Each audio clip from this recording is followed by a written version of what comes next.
ஏன் ஊரில் என்னை தாண்டி உதயநிதி யார் தொட்டுவா? நான் யதார்த்தமாக கேட்குறேன். எனக்கும் அதாவது பல நபர்களுக்கும் திமுகவிற்கும் உதயநிதிக்குமான அரசியல் கருத்து வேறுபாடு இருக்கும். எங்களை மீறி வந்து உங்களை யாரும் தொற்ற முடியாது. அப்போ இவ்வளோ பாதுகாப்பு கொடுக்க வேண்டிய ஒரு அவசியம் ஏன் ஏற்பட்டுருக்குன்னா, வடநாட்டுக்காரன் ஹிந்திக்காரன் தான் பெரும்பாலும் இங்கே உள்ளே வந்திருக்கான்.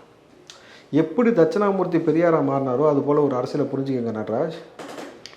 வந்த வடநாட்டு நபர்களுக்கு இங்கே தங்குவதற்கு, இங்கே அவன் வாழ்கிறதுக்கு இடம் கொடுக்கலாம், ரேஷன் கார்டு கொடுத்து அவனை பொருள் வாங்கிக்க சொல்லியிருக்கலாம்.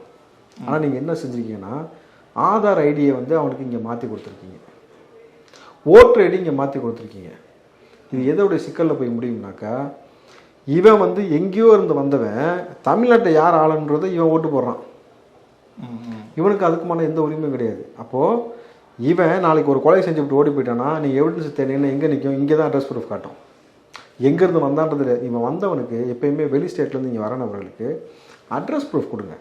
போஸ்ட் ஆஃபீஸ் மூலம் வந்து கவர்மெண்ட் அட்ரஸ் ப்ரூஃப் கொடுக்குறீங்க. அட்ரஸ் ப்ரூஃப் கொடுங்க, நீங்கள் வந்து ரேஷன் கார்டு கொடுங்க. ஆனால் ஆதாரையோ ஓட்டர் ஐடியோ நீங்கள் வந்து அவர்கள் கடைசி வரைக்கும் பர்மனெண்ட் அட்ரஸ் எங்கேயோ சொந்த ஊரோ அதைத்தான் நீங்கள் வச்சுருந்தா மட்டும்தான் கண்டறிய முடியும் ஈஸியாக.